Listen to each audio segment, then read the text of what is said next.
So my problem that I've been dealing with is that my roommate is always staying up late, and by late I mean like all night. So she just got a new job. She used to be like, she used to work at a marketing company thing. So she would go. It was basically a sales job, and she would go out all day and 6 days a week. But she quit that job, so now she works at a restaurant and has a lot more time around the apartment, which is fine. But like she stays up all night long, basically. Like at first, and so her boyfriend comes over too. So her boyfriend is in the apartment, and they're up until sometimes like 4 or 5 a.m. And I have a life, I have dietetics, I have work, I have just like internships and classes and everything for dietetics. And so, I'm on the go usually during the day, and I want to try and get my sleep, so I want to go to bed at night, but I can hear them. And the way our apartment is, like, I sleep up in this little loft area, so every time they turn on the lights or, use the kitchen, I can hear it and I can see it, and it keeps me up. That's difficult to deal with. Have you spoken with her about it? So I did speak with her once. Well, it was kind of on an unrelated topic though. So this has just been happening like really recently, the past week. Before that, there was a problem with cleanliness. We took care of that. We talked about that, and we're good. And then after that, there was a problem, or I had a conversation with her about how much her boyfriend was staying over, because one time it was like 5 nights in a row straight, and they are always drinking, and sometimes they'll have other people over in the apartment, and it was like 5 nights in a row, and I was just like, okay, this is getting to be a lot. So I talked to her about that. So how did you approach that situation? I actually approached the situation like using my I statements and like, kind of some of the things that we've been practicing in class I used in that situation, because I was like, well, Tori, just to let you know, I'm starting to feel uncomfortable with this. Like, I know you're in love with Dylan and he's always around and like he's totally welcome at our apartment and everything, but just so you know, after like 5 nights of it, I'm starting to feel uncomfortable. Like, this might be a lot for me.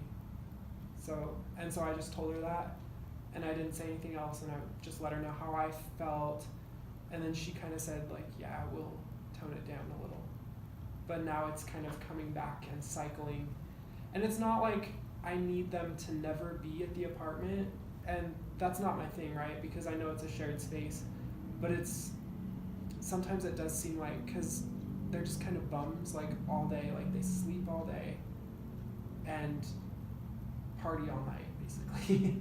And it's like there's just a mismatch going on there with our lives, because we do have different lives, but yeah, it's causing a little bit of friction for me.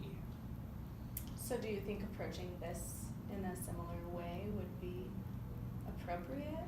It probably would be. I mean, I'm gonna wait another night or two just to see what happens, like see if he's still over here like all weekend and stuff, and at that point it would be like too long, like hitting on our conversation from before.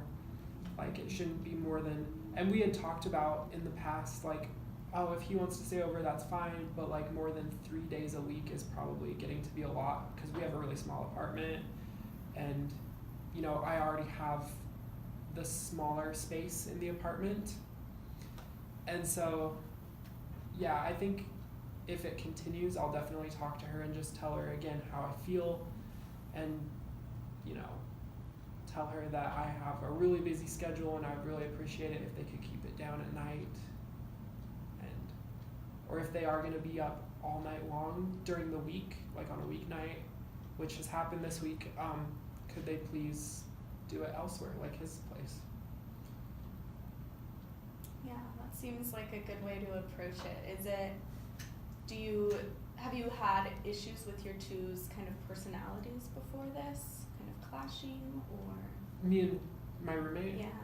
Not really, no. I mean, and still, I wouldn't say our personalities clash at all, and I'd say we get along really well, but it's just like she's really pushing it with the shared space. She's really pushing things that are starting to bother me and make me feel uncomfortable when I'm at home. Like, because it's such a small space, and they literally don't leave the house. They'll be there for like 2-3 days, sleeping all day, bumming it, and then up all night. And it's just like, because they had time off from work this week, I guess. And it's fine. Like, again, I get that everyone has their own schedule, but it's not, we can talk very easily, so that's good. I just need to approach it in a way that is not like personal, and I don't want to make her feel bad, but I do need to let her know how I feel so we can maybe make some changes, because otherwise, you know, if small things like that continue, people can get, it just wears down on you more and more, and a problem can grow, you know. Yeah. Yeah. But our personalities have never clashed before. Well, that's good. This is a difference of lifestyle, maybe. Yeah. So how, going back to how you want to approach this, you know, do you want to do it the same way that you've done it before? Do you have maybe some new ideas you've been pondering? Not really. I mean, I feel like the first time I did it, I was super nice about it, but I also really let her know. Maybe I wasn't specific enough, but I think, yeah, if I were to approach this, it would be really similar. Yeah, just like at a time when I'm not mad about it, like in the moment. So bring it up at a time when we're just chilling and feeling good, but like at the same time, it's something we need to talk about. And have you thought of any solutions for her, some alternatives? That's a good question. I don't know. I mean, a solution, I think, is hard. I mean, it's hard because I really don't want to tell her how to live her life, although I have my opinions. But like, you know, you can't tell someone, oh, you guys spend too much time together. But, I mean, they really do. Either he's at our apartment or she's at his apartment, like almost every night of the week. And like, that's their thing. And I can't, but I think I do have some say in our space. And like, if it's gonna be 5 nights in a row, I've told her that I'm not okay with that. Or even over 3 nights a week. And so I think maybe just holding her a little bit more accountable to that and pointing out like, oh, he was here all this time. Remember we had talked about this, you know. So you did speak about that when you moved in together, kind of. We did. About the rules of your shared space. Yep. We kind of talked about that before, and it's, like I said, I feel like she's just been pushing it.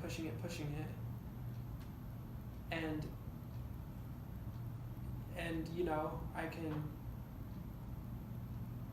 be the one who lets her walk all over me, or I can, you know, address it, but I want to do it the right way, of course. And it's funny because both of us were RAs together. So both of us know, you know, how these conflicts work and stuff. It is different when you're the one in it. Yeah. But I think she would totally understand if I were to talk about it.